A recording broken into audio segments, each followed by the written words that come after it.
What's up, Suns fans? Welcome to another episode of the GC Sunscast. As always, I'm your host Shane. Joining me is Tom, and we're here to talk all things Gold Coast Suns. Welcome to the show, Tom. G'day, Shane. How you going? Yeah, good. It's been a good weekend, despite the fact all three Gold Coast Sun sides lost. There was a lot of positivity coming from those performances and the club. So it's sort of a weird weekend. We're not really on the low from a loss. We're on a bit of a high, aren't we? Well, the three, there's actually four Suns teams that lost, which I think is a bit of five that lost. Because we of course had the Allies, and they're not Suns teams, but the Allies had two practice matches and they lost both of them. So but we had the AFLW team, which has really only been put together very recently, and they had a decent go. And the NEAFL team is struggling for consistency because they've got different players every week. And of course, everyone knows about the AFL result. But I've got to tell you, we did have one win, and that is that last night I was, didn't know what to do with myself. There's no Game of Thrones, but we have the mid-season draft, so that'll do me. And I am really hyped. I'm psyched about this play. He's rolled gold. Yes, well, we'll get into our new recruit later on in the show. Let's get through some of the admin stuff first. Tom, where can our listeners find us? Oh, Shane, if you're on the internet, you can find the GC Sunscast. Of course, Google is your best friend, but as we know, we have a marvellous Facebook page, and we always put our details there. If you're not listening live, of course, you can tell your friends how to find us. Easiest way, just go straight to the Facebook page, and we'll leave all the instructions and the link there. But of course, we are available in half a dozen other places. Why don't you rattle it off exactly where we can go, including Spreaker? Yeah, I'd love to. Spreaker's just the format that we use to get the show out there. So that's the website our viewers will be going to if they want to listen to the show live, which of course happens every Tuesday night at 7 p.m. There they can interact with us and ask questions while we're recording the show on the air. And it's a good way for the community to get involved with the show and sort of direct the show the way they want it to go. But if you're not listening live, you can catch us back on YouTube, Google Podcasts, Apple Podcasts, Spotify, iHeartRadio. I'm running out of air. We're pretty much everywhere. The easiest way to find us is just jump onto Facebook and you'll find the links to the show. Or if you prefer to use your podcast services, jump on that and search GC Sunscast. We're also on Twitter. Tom's usually keeping up with that as well. We also have a Patreon account. So if you like the show, head on over, donate to the show and help us keep the show going. We're looking at eventually getting onto maybe a second show. And we're in the middle of planning something special for our 50th episode, which is only about 12 weeks away. So stay tuned for that. I probably need to talk to Tom about that before I go dropping it live. Our Patreon donors are Old Soul, Jack Stad, Paul Vosti, Tom Kim, Chris Moore, and James Wood. So these blokes are the pioneers, and you can thank them for basically helping us keep this show going. All right, well, we've got a bit of news to chat. It's been a really busy week for the Gold Coast Suns. Well, the first bit of news is we've got some new players re-signed. Interesting sound clip there. We've got some new players re-signed. Jack Bowes has signed a 4-year extension to stay at the club for another 5 years. Ben Ainsworth hasn't officially signed yet, but we believe he is ready to pen a 2 or a 3-year deal. And the same goes for Peter Wright. So these are those last two were rumours we've been hearing. But the Jack Bowes one, you can lock that in. The other signing is in the AFLW. The Gold Coast Suns used their first priority selection to sign local Gold Coast talent Maddie Roberts. She's a 26-year-old crafty small forward playing for Coolangatta. Fantastic.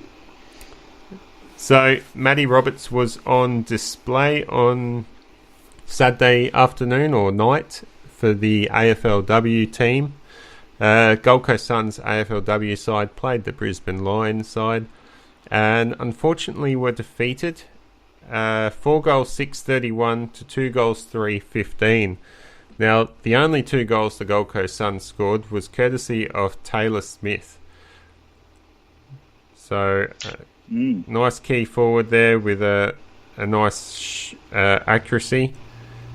And yeah, well, this Suns team, of course, their first proper hit out, and they're only going to get better from here. The Lions are going to get sick of it because half our players are from them, although they got a lot of their players from our academy. So they're going to have a really good idea of one another's strengths come the season. But it's a very long way between here and the real thing. So the winter series is a really great chance to, put a few of the younger players out there and test them against what is a really great club in the AFLW in the Brisbane Lions.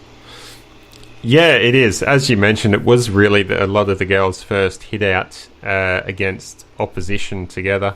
A couple of honourable mentions from that game was Lauren Bella, our ruckman, was really dominant in the middle, and Ellie Ruckwoman, sorry, and Ellie Hampson was a dominant performance in the midfield. So a lot of the synergy between the women will improve and get together as they play more games. I think they've still got 2 more games left in this series, don't they, Tom? It's a series of 3 games. Yeah, and Lauren Bella, of course, played for the Lions in this recent season. She's still very young, so developing, and there's a lot to like about her. Her uncle, Marty Bella, played. It was a rugby league legend player, so she's got the genes in the family. And I'm reliably informed her younger brother is one of the superstars in the under-16s academy.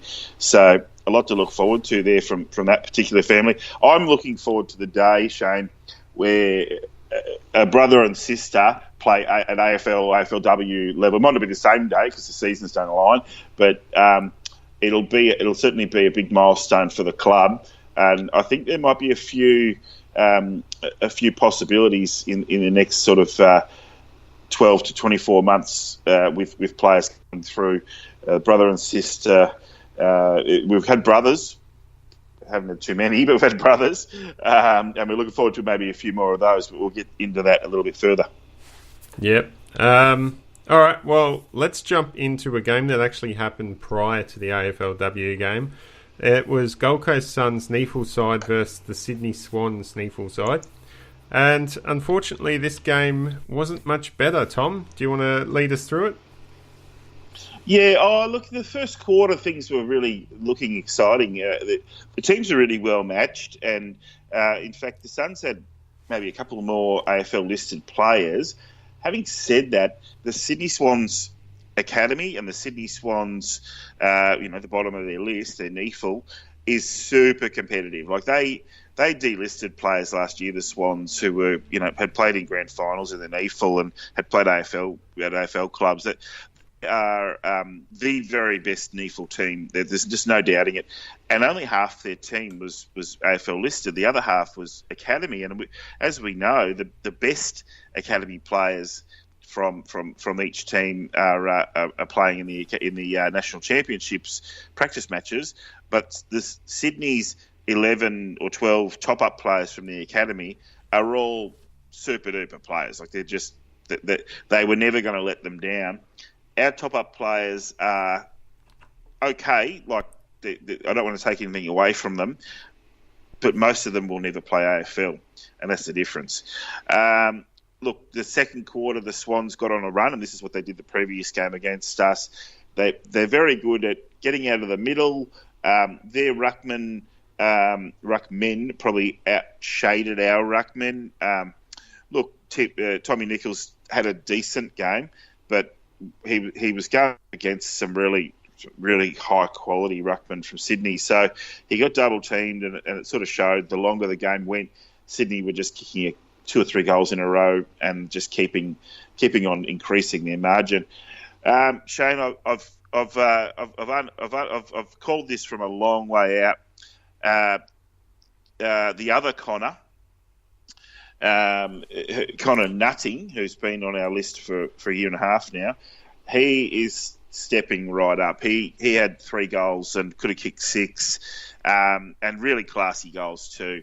And he went out and got the ball 20 times. So he's knocking on the door of an AFL game. He still has some rusty edges that he needs to sort of tidy up his game a bit. And of course, we do have a lot of forwards who sort of fit his, and he's not actually a forward. He's gone forward and done a really good job. So he'll play AFL this year. There aren't really any other players in this game who were bashing the door down. Unfortunately for Sammy Day, he played really well. He just couldn't get a goal. He was marking the ball sort of 60, 70 metres out, and he would have had a few goal assists if his targets had have kicked straight. But other than that, Brodie is a possible for this week. George Holland-Smith, he's a decent player. I just don't know that we would have probably liked for him to go out and really dominate a game and maybe help us win. So, but they'll probably be in the mix if Touk doesn't get up. But we can talk a bit more about that afterwards. Bottom line is Sydney outclassed us. We are playing against the Giants this week, and they aren't a whole lot higher than us on the ladder, and it's probably more of a game that'll be a real winnable one. At the moment, unfortunately, Sydney and Brisbane outclass us, and we have to play each of those. We have to play Brisbane 3 more times and Sydney 2 more times. So we'll see. Okay, so the final score from that was Sydney 17 goals 14, 116. Defeated Gold Coast Suns 8 goals 10, 58. So it was a bit of a margin there. Tell me, Tom, what do you think of Schoenfeld? I mean, he's been getting good disposal numbers, high 20s, low 30s, pretty much every week. But he never seems to be talked about when it comes to getting a game in the big time. Yeah, because he's still a developing player. We know that he can run all day, and the reason he gets high stats is because he can get to the ball. And so he's either open in space and someone can pass it to him, or he's going in and getting it. And that angle of his game is getting better. But he's not really putting players into space. His disposal isn't terrible. It's just for someone who's getting the ball so much, and in a lot of games you'll find he'll get really high disposals and the team will get flogged, and you're like, well, what is it about him being such a high accumulator? And that because you look at the raw stats, and the Suns NEAFL team is as good as the opponent in raw stats, and yet the opponent managed to kick a whole lot more goals. So it's not all on Schoenfeld. He's doing a great job, and I really encourage him because he's playing for an AFL career, and he's not playing badly. It's just he's not playing at an AFL level. The same could be said of Jacob Dawson, getting some stats. We had a few players come back, like Sam Fletcher, Kalamarchi. It was great to see him back out there. He didn't accumulate so much, but he's playing on a half-back flank. Jez McLennan was really good, and the other guy, Goober's come back unrecognisable with a shaved head and what's underneath the stubble is blonde. So I didn't know who it was for a quarter and a half. Put the word out there on our Facebook page, and Robbo, I'd figured it out by then, Robbo. But anyway, Robbo got the answer right, so he deserves a shout out. Yep, Goober with yet another look. It looks like a 50-year-old man. Well, yeah, Goober still contributed, though, with 2 goals on the scoreboard, so that was good to see in his return game. The only other player, you mentioned Brodie before pushing for selection. He had 27 disposals, 8 tackles and 5 clearances. Now, normally, Brodie rakes the ball up, so 27 disposals sounds about right. But the 8 tackles is not something we often see from Brodie. It's usually half of that, around the 4 or 5 mark. So, do you think he's stepping up his defensive pressure? Would that be enough to get him a game? Yeah, look, he played really well. And he was obviously targeted by the opposition as the guy to stifle. So there were times where he was looking pretty frustrated. He played that kind of game where you kind of felt like if there was another midfielder going with him who had similar sort of strengths, the two of them might be able to really bust it apart. But at the end of the day, and this wasn't on Brodie at all, at the end of the day, the Swans just had a couple of midfielders who just smashed the middle open, and there was just not enough defensive pressure there or enough pace. I don't think Brodie lacks pace, but he's certainly not a pacey guy, so people can get away from him. The ball can get away from him, and the play can get away from him. And that, again, this is not on him. It's just that we don't have a particularly strong midfield in the NEAFL team. So he doesn't have Took and Ainsworth and Bowes and Swallow and Martin around him to help him be better. So he will be able to step up if he's selected, but it's a work in progress. Yeah, we'll hopefully touch on Brodie later in the episode. I do want to come back to that point, but it's starting to sound like he's playing for his career at the Suns, and there's certainly no guarantee he's going to be at the club next year. Let's jump into the AFL game. So the Gold Coast Suns were competitive against Geelong for 3 quarters, and eventually Geelong kicked away in that last quarter. 13 goals, 13.91. Defeated the Suns 9 goals, 10.64. Sexton with 3 goals.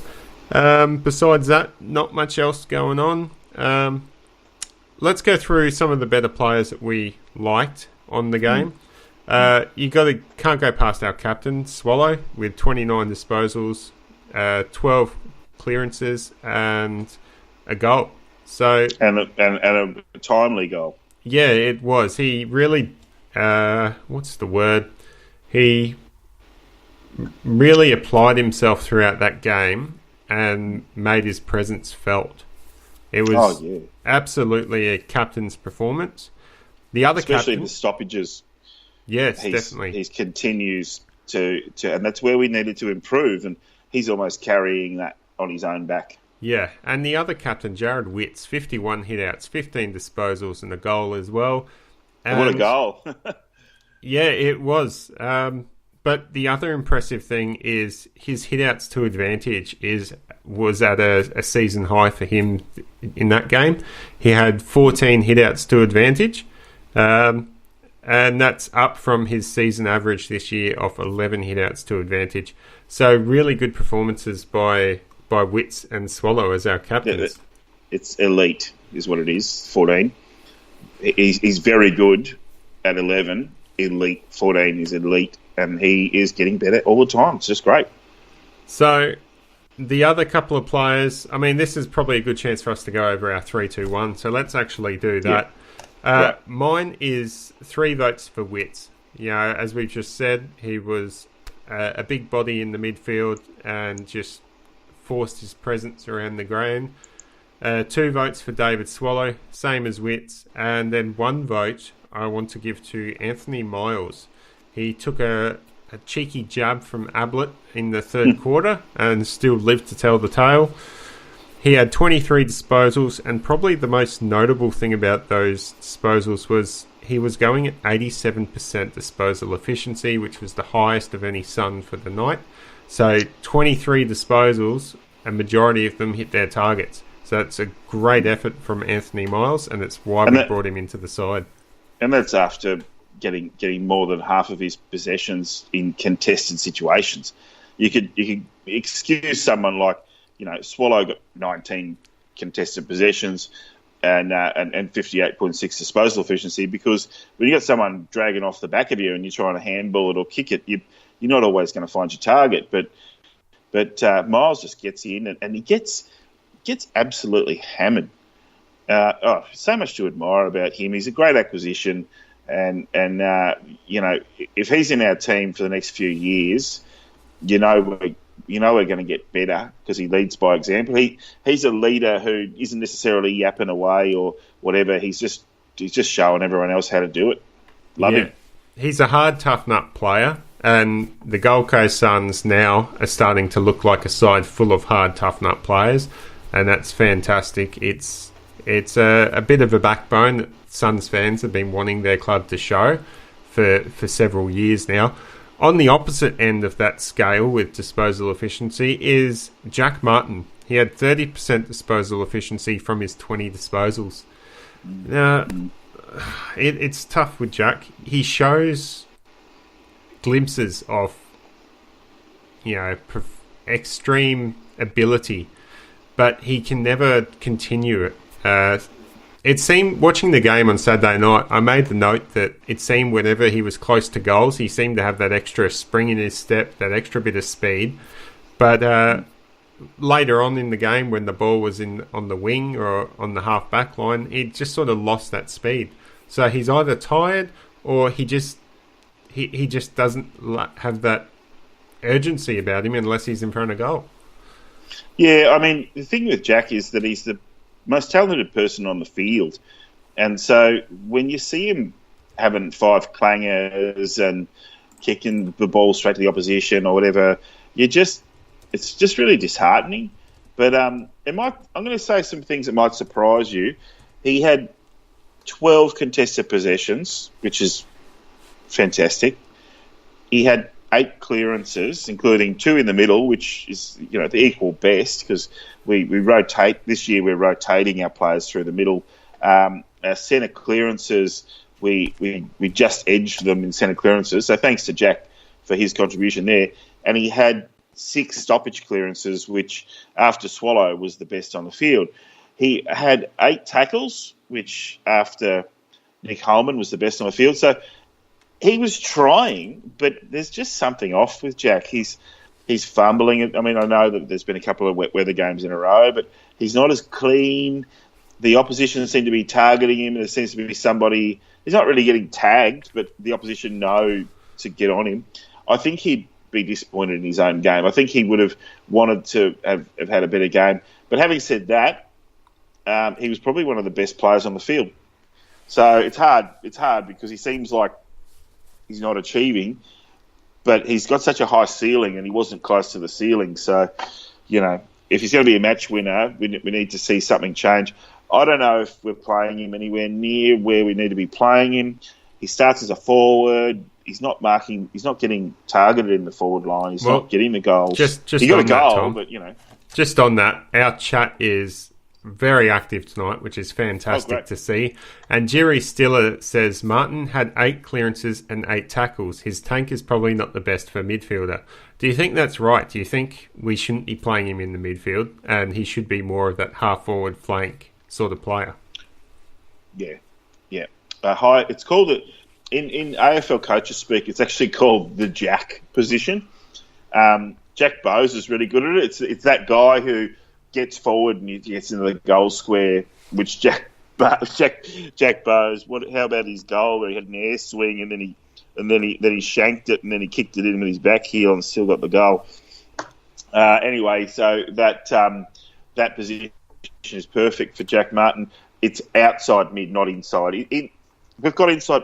We actually have had a lot of trouble with inside mid positions. We're playing guys like Darcy McPherson through there, and it's successful, but I don't know that Jack Martin is suited to that. But we're getting there. We're figuring it out.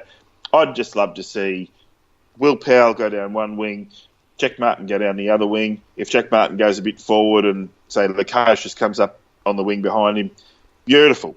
People who are targeting Jack Martin in the forward 50 because he can kick it from anywhere within about 45 metres. So yeah, let's see more goals out of Jack and less sort of playing him in sort of mismatched positions. Yeah, well, I agree with you, and so does Robbo on the chat. He says he doesn't look happy as a midfielder. But to counter that, Ajiri's come back with another good point. Martin's never played in the midfield full-time. He's still learning there. This is his first year playing as a full-time midfielder. So, yeah, maybe we're being a bit too harsh on him, and he probably needs Well, we'll wait and judge him by the end of this year, I guess. But I guess it's just tough because he's got that contract hanging over his head, and there's a lot of doubt whether he stays with the Suns at the end of this year or whether he moves on. Really hope he does. I love him. He's my favourite player. What to say? The skills that he has, and then the game plan that he's being sort of wedged into, because I don't know who might have been, otherwise might have been plugged in there, but yeah, it just doesn't seem to be working out. He is good at stoppages. Maybe I'd like to see someone like Lockie Weller go in to do the position that Jack Martin's doing, but we don't have enough halfbacks. Maybe Jack goes back. He is actually very good as a seventh defender. But usually when we're deploying the seventh defender, we've given up the game. So I don't know. I really don't know. It must be really frustrating for the coaches knowing you've got such a brilliant player who just can't bust games open like he has in the past. Normally his delivery by foot is really good. Maybe it's because we've got such a new forward line; they don't really know where to lead, or he just doesn't have the combinations with them. I don't know. I really don't know. Don't have any answers. Well, does Lockie Weller make your top 3 votes? Because he was one of our best as well, with 27 disposals, 9 rebound 50s, and he was operating at 77% disposal efficiency. So another good game by Lockie Weller, and very accurate with his disposal. Yeah, just out of the 3 for me. I'll very quickly go through the 3. They are different to yours and for different reasons. David Swallow, captain's game, just fantastic for all the reasons mentioned. Nick Holman didn't get so many touches, but he influenced the game. I think he had 30 pressure acts and 14 tackles. I mean, it's just phenomenal what he was capable of doing. And considering that the guy hasn't had the greatest career before the Suns, and he's come in, he's played almost every game that he's been at the club. And, you look at the list and you think, who's my best 22? And he doesn't always make it, but he's just making such a case for himself. I'm really, really stoked. And I think he's a really popular player in the group, and that's what builds culture in a team. It's not the number 1, 2, 3 draft picks. It's the guys who come from nowhere and really, really sort of make a case to say, look, I can play a role, and I'll help us win games. And for my third pick, it could have been any one of the half a dozen players, but I've decided to give it to no Jesse, no Joy. Jesse Joyce, it said earlier in the year he missed selection in round 1. He's been in and out of the team, and he was told, go get the footy. You're good at defending. You can lock down your player. Goals are going to get scored against you. It's not going to be pretty, but you go in there and get the ball where it needs to be won for us in 50-50 situations. He's had 4 1-percenters, and he's not the biggest player. Normally it's the big guys who get that. I really loved it when he just run out and get the ball, and then his change of direction, and next thing you know, he'd be through that line of defence, and he's a beautiful kick on his left or his right. If he just gets a little bit of a run on, he can go for a bounce, and he bounced. He only had the 1 bounce. That's a little surprising, actually, because he did get out in the open. I was actually cheering for him to go for a second and third bounce and keep running a couple of times. So, yeah, I've given him the 1 vote. Good on you, Jesse. It's not easy to be a back pocket. I know from experience, not too much experience. I spend more time on the bench as a player. But when you get out there, you've got to take your opportunities, and he's taken them with both hands. Well, that's a great performance by a lot of our Suns players. It was really hard to just pick 3. We also have the What a Performance moment, and this week we're going to give it to Ben Ainsworth for that bursting out of passage in the first quarter out of the midfield and kicking our first goal. Lockie Weller, what a performance! And speaking of Ben Ainsworth, he's injured. He's out for 6 weeks. So not good news. He's got a broken foot. A player fell across his foot during that game, and he's going to be sorely missed at the club. The rest of the injury list, Hanley's still a TBC, Tuke Miller's a test, Rankin is only 2 to 3 weeks away, Young is 3 weeks away, Shear is 2 to 4 weeks away, Collins 5. Now, since our last episode came out that Collins had injured his hip, I can't remember exactly what it was, but it wasn't good. So he's going to be out for 5 more weeks from now, and Lemons is out for 6. Yeah, well, Isaac Rankin was 2 to 4. Now he's 2 to 3. So I think we could probably lean more towards the 3. Them managing him to come back. But look, Tuke and Hanley, that's 2 big ins if they do come in. I don't know that there's going to be that many players go out, though. So obviously the forced change with Ainsworth. So they might just bring Hanley back in if he's ready. Or Tuke if he's ready. Other than that, yeah, hard to say. Yeah, it is. Jerry's asking us on the chat, who do we think will replace Ainsworth? As you've said, it could be Hanley or Tuke if they're available. And that would just be a reshuffling of players. Interesting article on AFL.com.au talking about who can come up. And they're talking about George Hall-Smith replacing Ainsworth as being a like-for-like. That surprises me. Yeah, I thought George Hall-Smith was more of a slower wingman, can run all day sort of thing, whereas Ainsworth is more of a burst-type player with score impact. So, yeah, it'll be interesting to see who comes in if Tuke and Hanley are unavailable. Maybe Day gets a chance. Maybe they just throw Kalachi back into the squad, despite not having a standout performance in the NEAFL. They've often done that in the past. Cal rarely stays in the NEAFL for very long after injury. The real dark horse would be to blood Connor Nutting, because he has been the big improver. Can't say that enough. And he would be like for like with Ainsworth. But something tells me that they're going to go for Brodie or Hall-Smith if Miller or Hanley don't come up. Bringing Hanley back in forces a bit of a shuffle, but probably just puts Murdoch up the wing, and because Ainsworth's kind of playing the wing at the moment, isn't he? Yeah, he is. I'm trying to think, who was the in last week? There was an midfield in, I thought that was a bit surprising last week. Do you remember who it was? It was Weller the week before that, and I don't know. Did we have a change? Maybe we didn't have a change. I can't quite remember, and we don't have time for me to go researching it in the middle of the show. Don't know if we did. All right, well, there is always the possibility our brand new recruit could jump into the Suns this weekend. Highly unlikely. But last night, the Suns had pick number 2 in the mid-season draft. The first time it's been done in the AFL for about 26 odd years. And Gold Coast picked up young 19-year-old Mitch Riordan from the Dandenong Stingrays. He was rated top 20 in several early draft predictions prior to suffering a hamstring injury last year. And in his age year last year, he had averaged 16 disposals and 3 tackles before going down with injury. And so far this year, he's been tearing it up for Dandenong as an overager, averaging 20 disposals. Now, it doesn't sound like a lot of disposals, but the Stingrays' game plan is very dependent on sort of sharing the ball around and not so much large disposal numbers.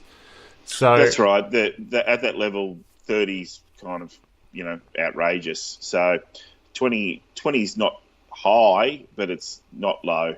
Look, he did come back and play in their grand final, and it's really the thing I want to stress here is that I reckon once the Suns decided on getting Sam Fletcher in the preseason draft, Sam Fletcher comes from Dandenong. He and Mitch Riordan have played together for years. They've played together through the under 16s, 17s, 18s. And then neither of them got selected in the draft after they'd played in the winning grand final in TAC Cup together, and after they'd played Vic Country together.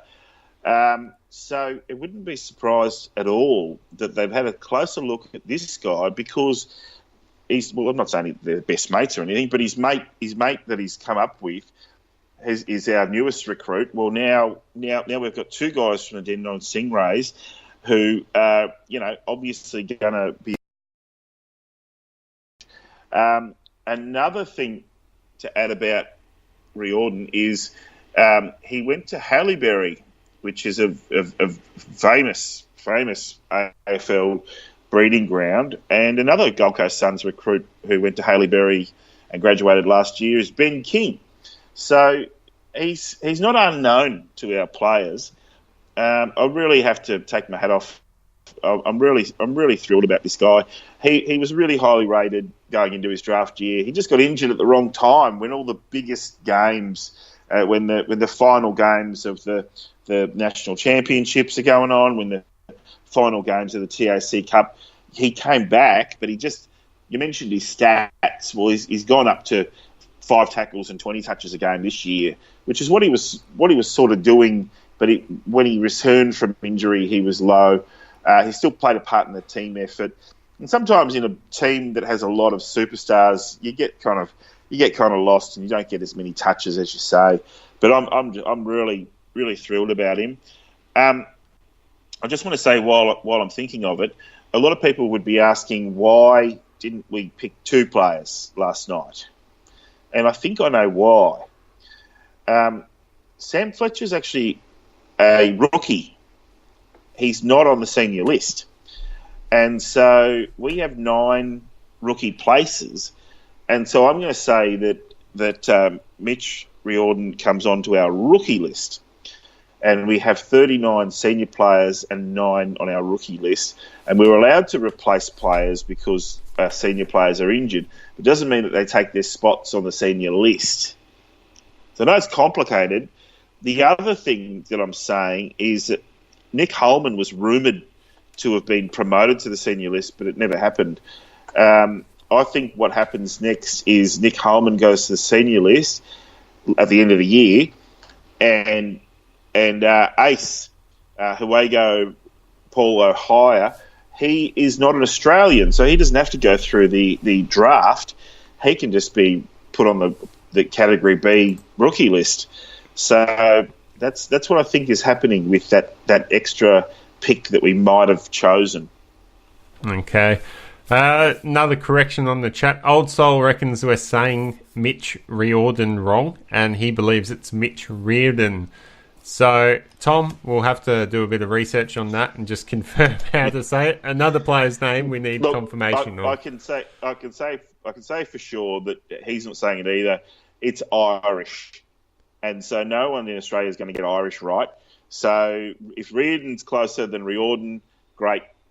Yeah, I think we've got no problem with that. But it's still not the correct Irish pronunciation. I think watching the highlights the Gold Coast Suns put up on their website after they recruited him, you could hear the commentators, I think, say both those different names. I did pick it up. They were calling him one name, and then the very next clip, the commentator was calling him with the other pronunciation.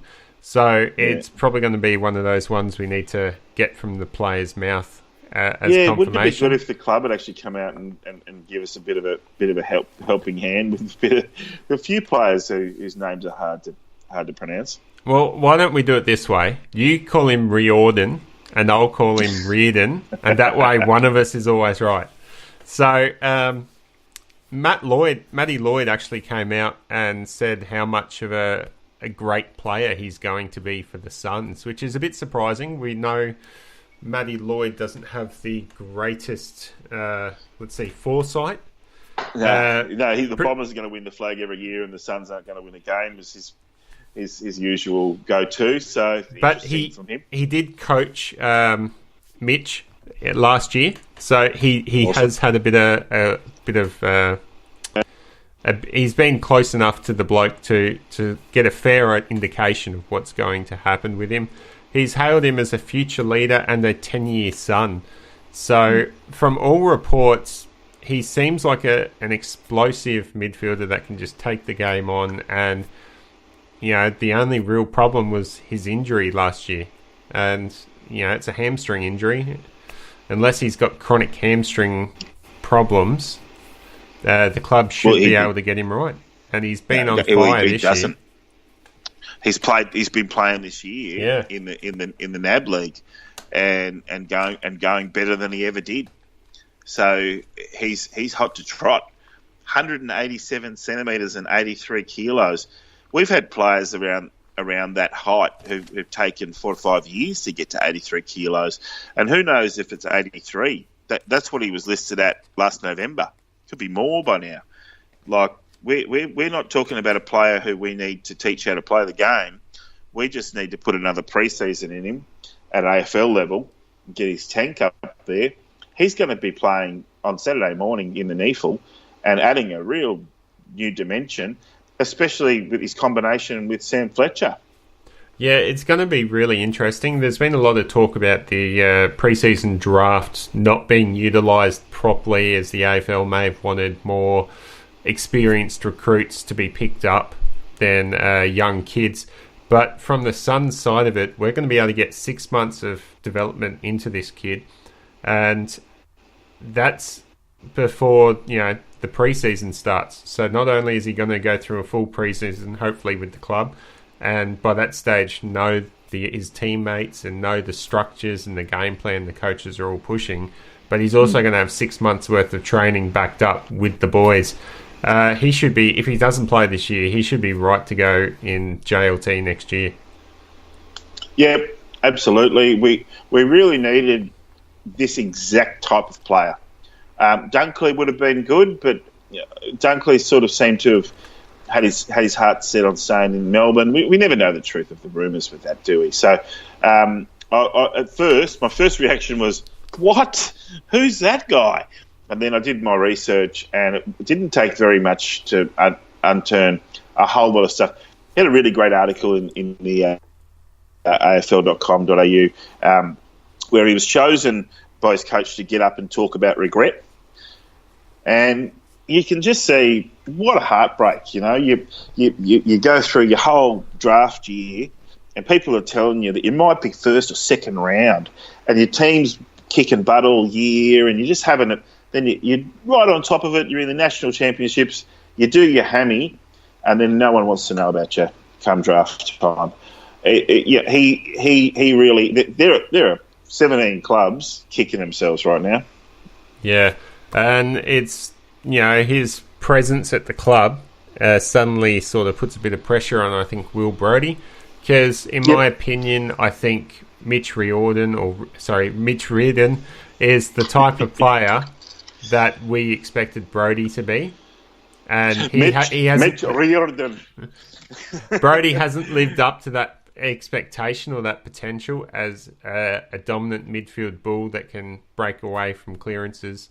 So hopefully Riordan is the sort of player that can do that, but it does put a bit of pressure on Brodie, and if he sticks around after this year, he's going to be competing with Mitch for that spot in the not only 22 but in the NEAFL as well. Yeah, well, look, towards the end of the year, we're going to see a really interesting NEAFL team. After the national championships, it's on for young and old. We're going to have guys like Ashton Crossley, who played really well in the weekend for the Allies, kicked a goal, got some touches, and his big brother plays for us already. We're going to got the smaller midfielders like Connor Badaric, who are going to get in there and be competing. And, over the next few years, things are looking really good. At the moment, we have plenty of 18 and 19-year-olds. How exciting is that, looking at sort of 2022, when those guys are starting to really hit their straps, and the list is deep from player one down to the last player on the rookie list. It's looking really good. I'm pretty upbeat. I wasn't too upbeat over the weekend, just watching our team lose game after game after game. After last night, I've looked at it again, and I feel really good about it. Sorry, Tom, it's time for us to go. Thanks for tuning in to the GC Sunscast. Go Suns!